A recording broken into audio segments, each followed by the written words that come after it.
नमस्कार साथियों, only GSB में आपका हार्दिक स्वागत है।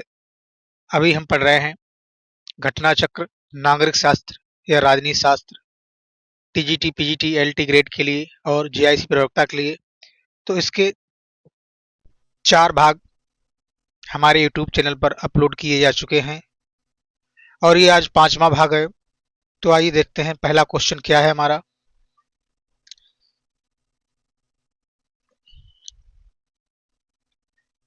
संप्रभुता नागरिकों तथा प्रजाजनों के ऊपर सर्वोच्च शक्ति है जिस पर कानून का कोई नियंत्रण ना हो। यह कथन किस विचारक का है? तो इसका सही जवाब बनेगा ऑप्शन नंबर सी, जॉन बोंदा।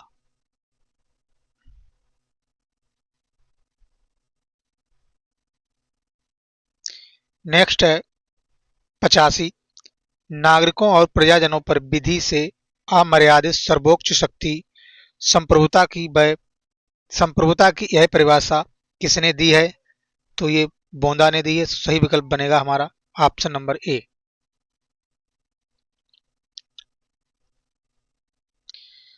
बोंदा ने संप्रभुता को परिभाषित करते हुए लिखा कि यह नागरिकों और प्रजाजनों पर विधि से अमर्यादित सर्वोच्च शक्ति है। बोंदा ने संप्रभुता पर कानूनी दृष्टिकोण से विचार किया है। ज्ञातव्य है कि प्रभुसत्ता का कानूनी दृष्टिकोण सबसे पहले बोंदा और हाब्स ने स्पष्ट किया और बाद में बेंथम और ऑस्टिन ने इसकी विस्तृत व्याख्या की।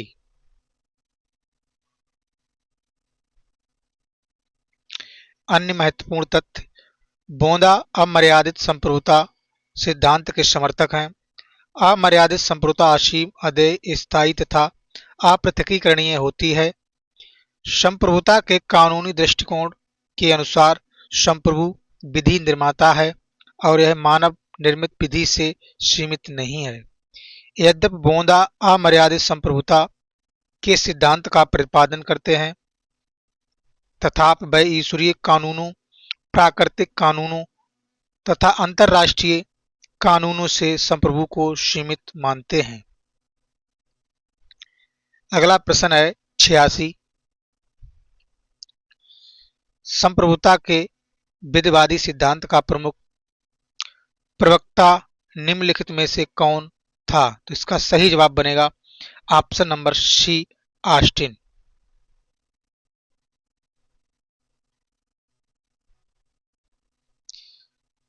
बोंदा, ग्रोशियस, हाब्स, रूसो और ऑस्टिन के अनुसार राज्य एकमात्र ऐसी संस्था है जो समाज के लिए कानून बनाती है, अतः कानून की दृष्टि से राज्य की सत्ता अनन्य, सर्वोच्च और असीम है। इस सिद्धांत को प्रभुसत्ता का एकलवादी सिद्धांत कहते हैं और इसकी सर्वोत्तम अभिव्यक्ति ऑस्टिन के चिंतन में होती है।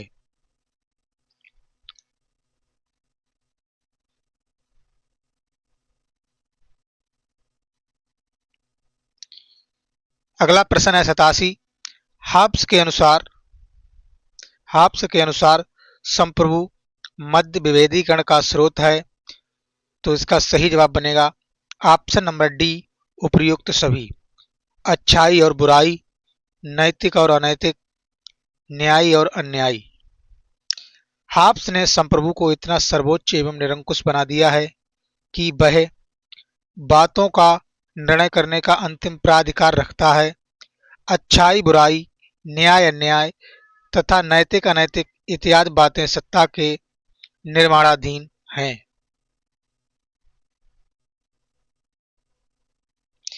अगला प्रश्न है 88।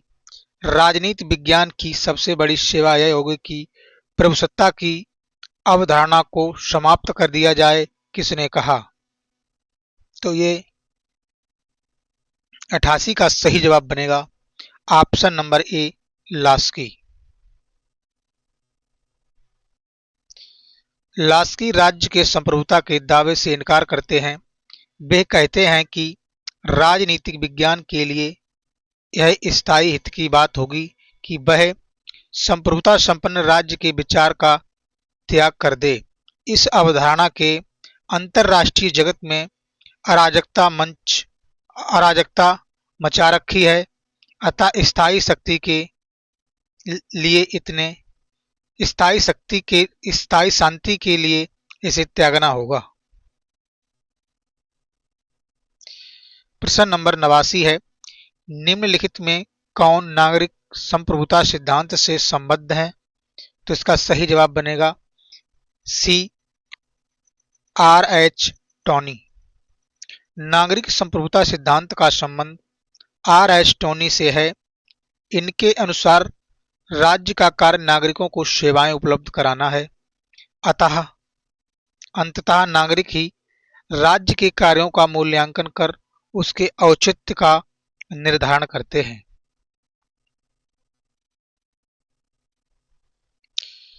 प्रश्न नंबर अगला है,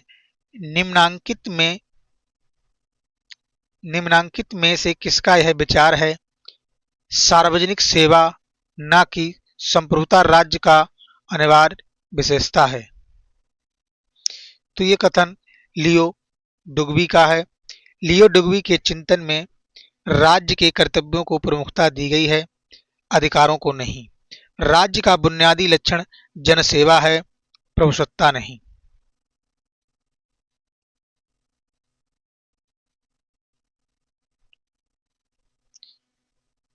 अगला प्रश्न है 91, जब संप्रभुता सही हाथों में विद्यमान होती है तो स्वतंत्रता बढ़ जाती है।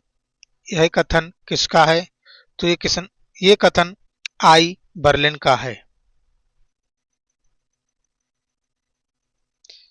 आई बर्लिन ने अपनी पुस्तक फोर एस्से ऑन लिबर्टी में लिखा है कि राज्य व्यक्ति की स्वतंत्रता से भले ही कुछ बंधन लगाए, परंतु ऐसा कोई बंधन नहीं होना चाहिए जो उसकी पसंद के क्षेत्र का हनन करे। जब प्रभुसत्ता सही हाथों में होती है, स्वतंत्रता में वृद्धि हो जाती है।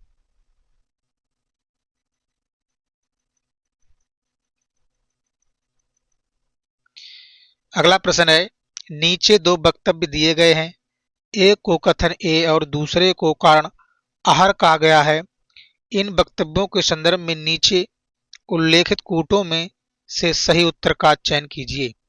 कथन ए, मध्य युग में संप्रभुता की अवधारणा विकसित नहीं हो सकी और कारण है मध्य युग में सामाजिक व्यवस्था विकेंद्रीकृत और ईसाईपन से ओतप्रोत थी। तो आइए इसका सही जवाब देखते हैं।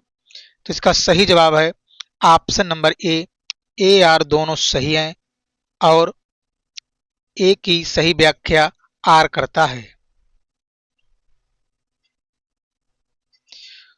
उपर्युक्त प्रश्न में कथन ए और कारण आर दोनों सही हैं और कारण आर कथन ए की सही व्याख्या भी करता है। मध्य युग में संप्रभुता के विकास न होने के कारण सामंतवादी व्यवस्था थी, जिसमें शक्ति के अनेक केंद्रों के साथ साथ धर्मतंत्र के व्यापक प्रभाव के कारण राष्ट्र राज्य की अवधारणा का विकास नहीं हो सका। अगला प्रश्न है 93, किसने परिभाषित किया कि संप्रभुता ऐसी सर्वोच्च सत्ता है जो अन्य किसी सांसारिक सत्ता से स्वतंत्र है? तो सही जवाब बनेगा ओपे नाहिम। ओपे नाहिम ने संप्रभुता के बारे में कहा, यह सर्वोच्च प्राधिकार है जो किसी भी संसारिक सत्ता से स्वतंत्र या उसके ऊपर है।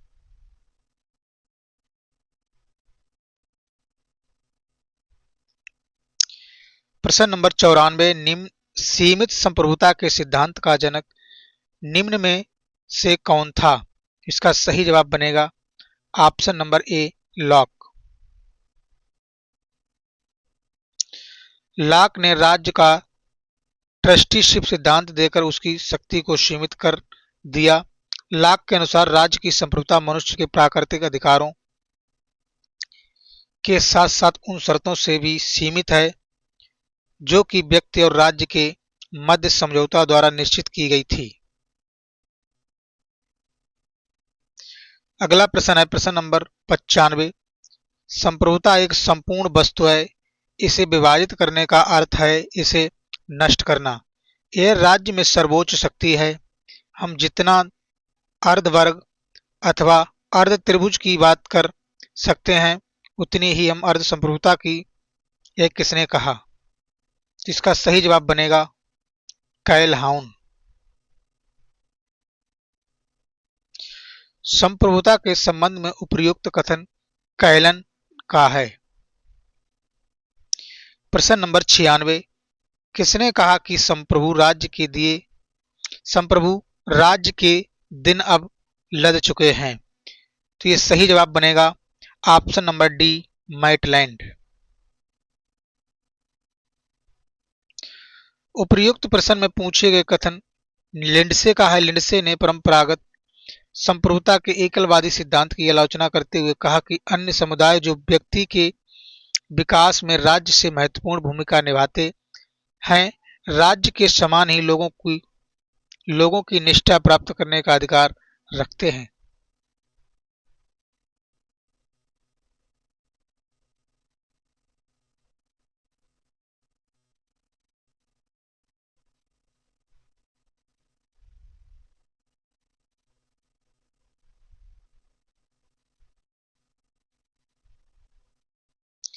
किसने कहा कि संप्रभु राज्य के दिन अब लद चुके हैं? तो इसका सही जवाब बनेगा एडी लिंडसे। आइए अगला टॉपिक है हमारा न्याय। प्लेटो की न्याय की अवधारणा का निम्न में से कौन सा केंद्रीय लक्षण है? तो इसका सही जवाब बनेगा ऑप्शन नंबर डी, समन्वय।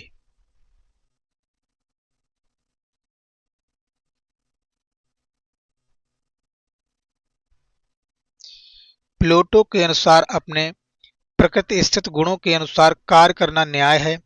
तृष्णा, साहस और विवेक के आधार पर प्लेटो ने लोगों का वर्गीकरण किया। वैयक्तिक स्तर पर न्याय तभी सुलभ होता है जब इन तीनों गुणों का आपस में समन्वय हो और विवेक मार्गदर्शन करे। सार्वजनिक स्तर पर भी उत्पादक वर्ग, सैनिक वर्ग और रक्षक जो क्रमशः तृष्णा, साहस और विवेक का प्रतिनिधित्व करते हैं, न्याय की अभिव्यक्ति के लिए अपने अपने कार्य करने होंगे।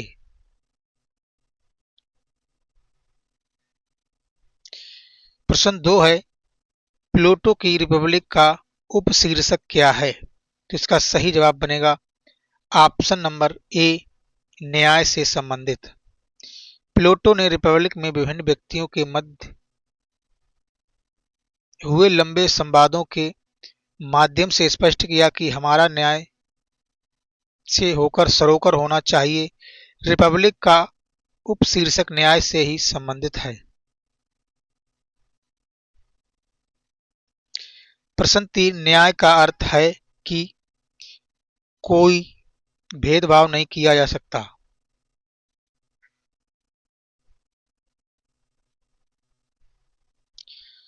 सभी प्रकार के भेदभाव का अभाव ही न्याय है।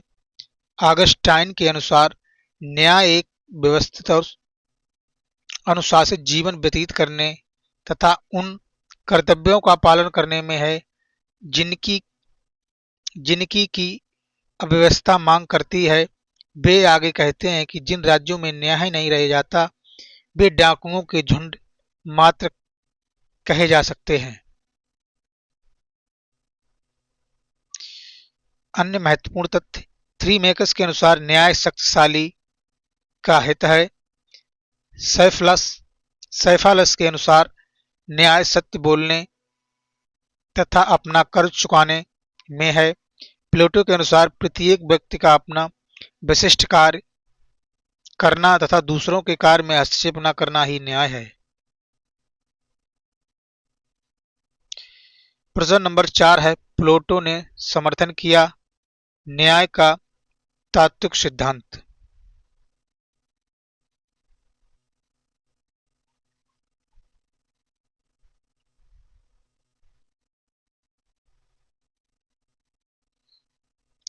प्लेटो ने न्याय की अवधारणा को जिस द्वंद्वात्मक प्रक्रिया द्वारा उद्घाटित किया उसने न्याय के विधिक और सार्वभौमिक सिद्धांत को समर्थन नहीं मिलता है। प्लेटो का न्याय देश काल से आबद्ध स्वेच्छाचारी दर्शन पर आधारित है जिससे विधि का संरक्षण प्राप्त नहीं है।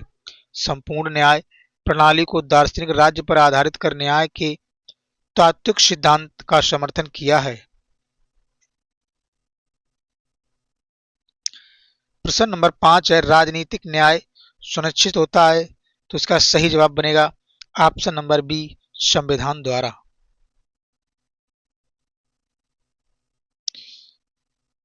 राज्य व्यवस्था का प्रभाव समाज के सभी व्यक्तियों पर प्रत्यक्ष या परोक्ष रूप में पड़ता है। सभी व्यक्तियों को समान अवसर समान रूप से प्राप्त होने चाहिए तथा राजनीतिक शक्तियों द्वारा सभी व्यक्तियों की लाभ प्राप्ति भी सुनिश्चित होनी चाहिए। यह राजनीतिक न्याय है।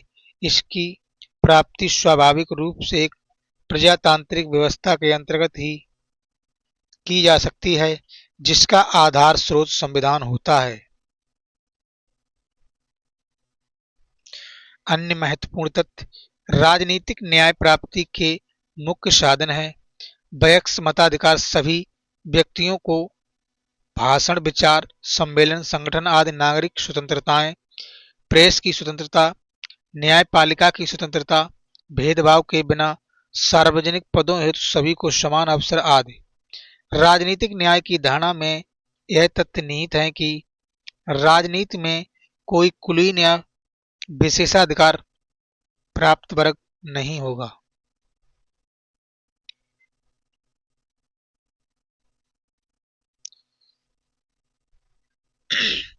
राजनीतिक न्याय से तात्पर्य है कि सभी को समान राजनीतिक अधिकार प्राप्त हों।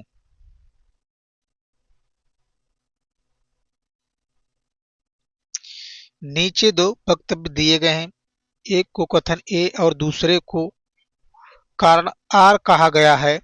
इन वक्तव्यों के संदर्भ में नीचे उल्लेखित कूटों में से सही उत्तर का चयन कीजिए।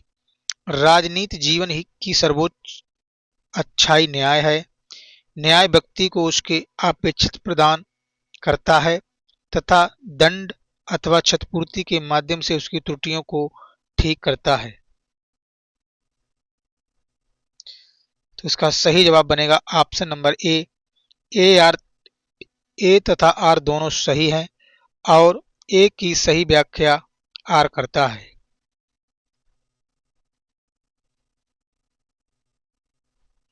उपर्युक्त प्रश्न के कथन ए में न्याय के स्वरूप को बताया गया है और कारण आर में न्याय की प्रकृति को। जिस प्रकार स्वरूप का निर्धारण प्रकृति के आधार पर किया जाता है, उसी प्रकार कथन ए का निर्धारण भी कारण आर से हो रहा है, अतः दोनों सही हैं। कारण आर कथन ए का सही व्याख्या भी है।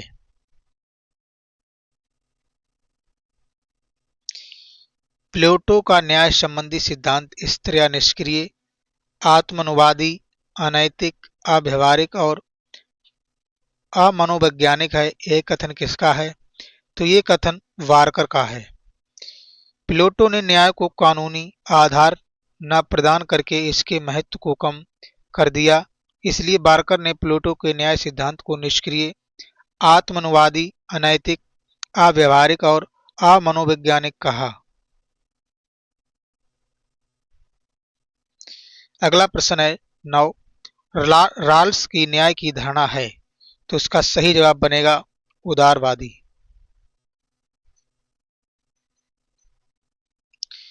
जॉन राल्स 1921 से 2002 20वीं सदी के उदारवादी परंपरा के अमेरिकी विचारक हैं। इनकी पुस्तक ए थ्योरी ऑफ जस्टिस न्याय की अवधारणा के विकास में महत्वपूर्ण है। इसमें इन्होंने आज के उदारवादी और समतावादी राज्य के अनुरूप न्याय का सिद्धांत प्रस्तुत किया। इनका न्याय सिद्धांत हॉब्स, लॉक, रूसो की भांति सामाजिक समझौता पर आधारित है। इनके न्याय सिद्धांत को शुद्ध प्रक्रियात्मक न्याय सिद्धांत कहा जाता है। इनके अनुसार राज्य का कोई केवल सामाजिक व्यवस्था की सुरक्षा करना नहीं, बल्कि सबसे अधिक जरूरतमंद लोगों की आवश्यकताओं को उच्चतम सामाजिक आदर्श बनाकर मूल्य पदार्थों, वेतन, संपत्ति, अवसर, अधिकार, स्वतंत्रता तथा स्वास्थ्य, शक्ति, क्षमता को पुनर्वितरण द्वारा उपलब्ध कराना है।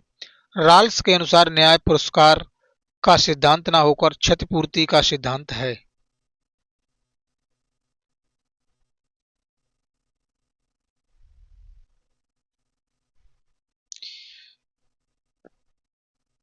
किसने न्याय को उचितता, फेयरनेस के रूप में परिभाषित किया? तो इसका सही जवाब बनेगा option number D, John Rawls. न्याय को उचितता के रूप में जॉन रॉल्स ने परिभाषित किया है।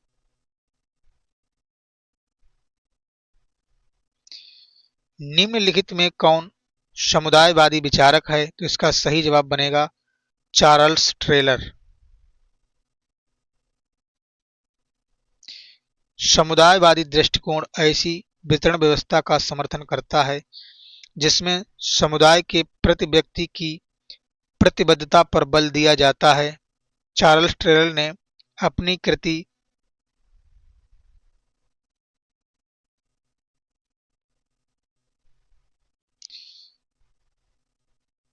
सॉफकल पेपर्स में तर्क दिया कि विभिन्न व्यक्ति एक दूसरे से कहीं हुए इकाइयां नहीं हैं।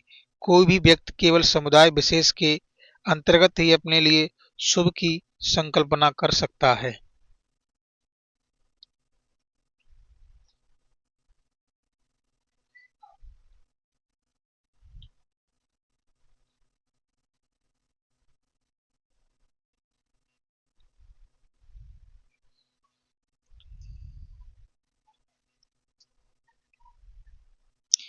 अगला प्रश्न है 12वां। एक बेहतर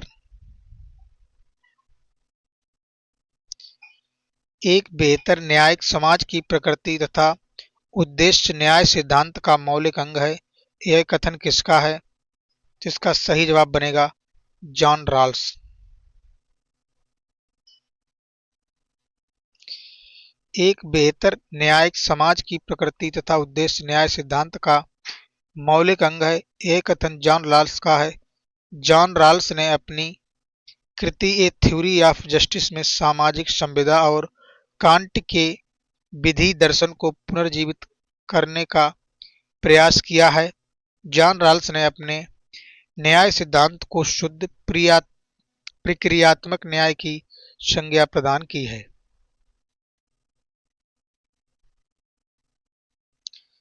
अगला प्रश्न है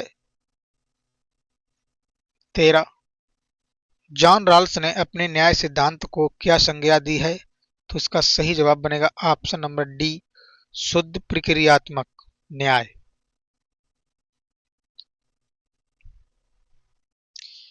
रॉल्स के अनुसार न्याय के लक्षण हैं।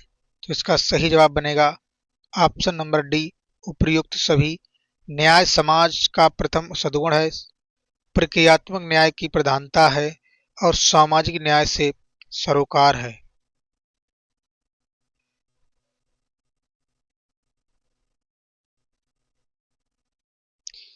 रॉल्स के अनुसार न्याय समाज का प्रथम सद्गुण है।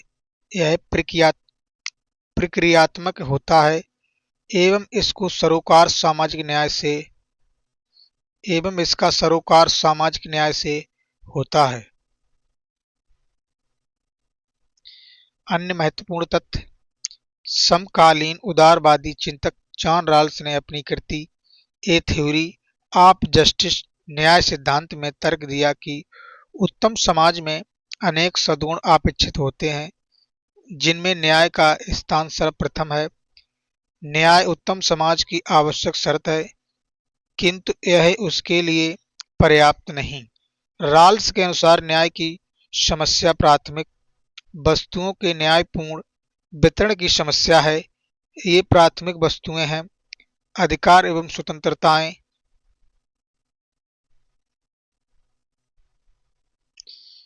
शक्तियों एवं अवसर, आया और संपदा तथा आत्मसम्मान के साधन हैं। रॉल्स ने अपने न्याय सिद्धांत को शुद्ध प्रक्रियात्मक न्याय की संज्ञा दी है। इसका अर्थ है कि सर्वसम्मत से स्वीकार किए गए न्याय सिद्धांतों के प्रयोग से जो भी वितरण व्यवस्था अस्तित्व में आएगी वह अनिवार्यता न्यायपूर्ण होगी।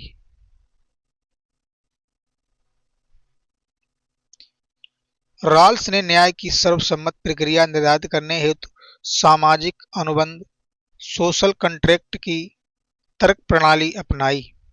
रॉल्स ने सामाजिक न्याय की स्थापना हेतु भेदमूलक सिद्धांत स्वीकारा, जिसके अनुसार किसी व्यक्ति की असाधारण योग्यता और परिश्रम हेतु विशेष पुरस्कार तभी न्याय संगत होगा जब उससे समाज के कमजोर वर्ग या व्यक्तियों को अधिकतम लाभ पहुंचे। उसके बाद प्रतिस्पर्धात्मक अर्थव्यवस्था के मानदंड को लागू किया जा सकता है। यह किसने प्रतिपादित किया कि न्याय सामाजिक संस्थाओं का प्राथमिक गुण है? तो इसका सही जवाब बनेगा option number D, John Rawls.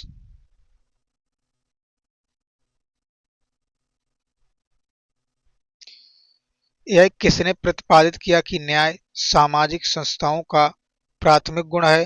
तो इसका सही जवाब बनेगा option number A, John Rawls.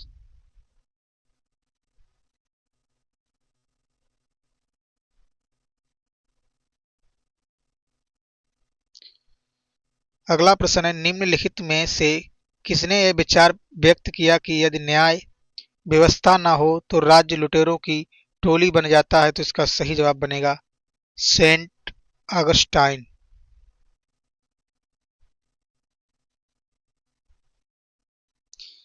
Augustine 354 से 430 5वीं शताब्दी के प्रारंभ का राजनीतिक दार्शनिक है। यह पहला राजनीतिक दार्शनिक है जिसने लौकिक और धार्मिक क्षेत्रों के बीच सीमा रेखा खींचकर राजनीतिक दर्शन की उपयुक्त सीमाओं की समस्या सामने रखी। ये क्रमशः राज्य और चर्च के क्षेत्र थे।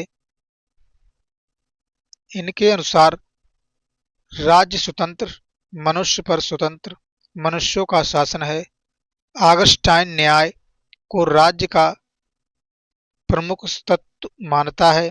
इसके अनुसार जिन राज्यों में न्याय नहीं रह जाता वे डाकुओं के झुंड मात्र कहे जा सकते हैं।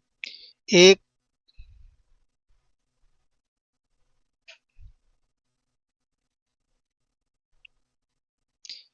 एक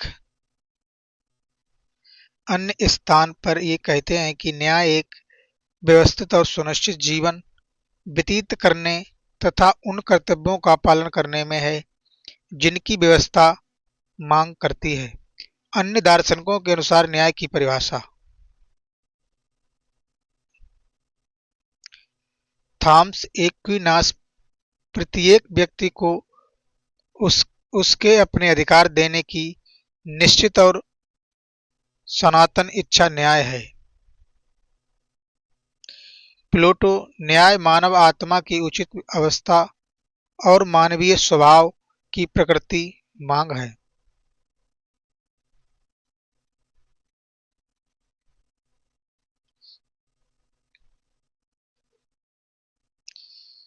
यदि न्याय को पृथक कर दिया जाए तो राज्य एक लुटेरे की संपत्ति के अतिरिक्त और कुछ नहीं है। ये कथन है ऑगस्टाइन का।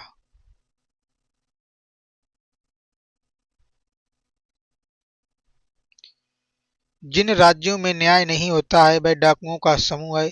यह शब्द निम्न में से किनके हैं? तो ये कथन डी, ऑगस्टाइन का है।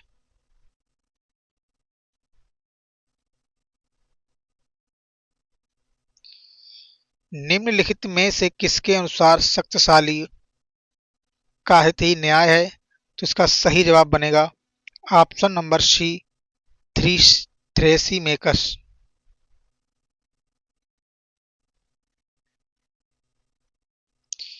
यूनानी दार्शनिक प्लेटो न्याय के सर्वमान्य निष्कर्ष तक पहुंचने के लिए कुछ दार्शनिकों सिफालस, ग्लाकान, एंडीमेंटिस और थ्रीमेकस के साथ संवाद करता है, जिनमें ये दार्शनिक निम्न परिभाषा देते हैं। सिफालस न्याय सत्य बोलना और अपना ऋण चुकाने में निहित है। थ्रेसीमेकस के अनुसार न्याय जिसके पास शक्ति है उसका अधिकार मान्य होता है, अर्थात शक्तिशाली का हित ही न्याय है। ग्लोकॉन के अनुसार न्याय भय की संतान है।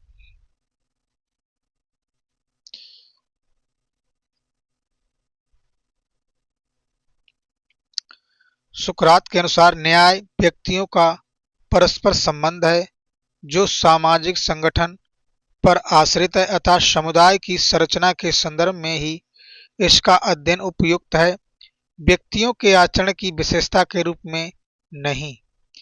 प्लेटो के अनुसार न्याय राज्य का सर्वोच्च सद्गुण है। प्लेटो के अनुसार उत्पादक वर्ग, सैनिक एवं शासक तीनों का अपने अपने कार्य संपादित करते रहना न्याय है, अर्थात उत्पादक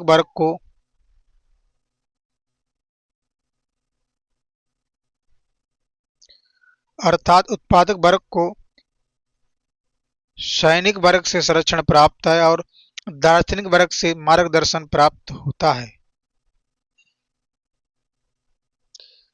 प्रश्न नंबर 21 है, शक्तिशाली का हित ही न्याय है किसने कहा? तो इस सही जवाब बनेगा ऑप्शन नंबर बी, थ्रेसीमेकस।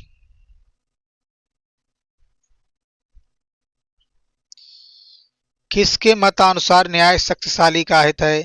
थ्रेसीमेकस। जस्टिस शब्द जस से निकलता है, जस का संबंध निम्न में से किस भाषा से है? तो इसका सही जवाब बनेगा ऑप्शन नंबर सी, लैटिन।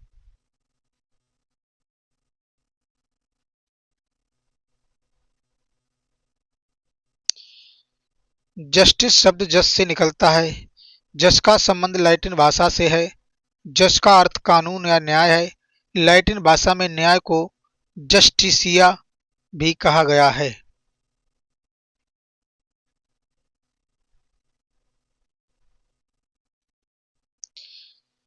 प्रश्न नंबर 24 है, सामाजिक न्याय की अवधारणा पर निम्न में से कौन बल देते हैं? तो इसका सही जवाब बनेगा ऑप्शन ए, मार्क्सवादी।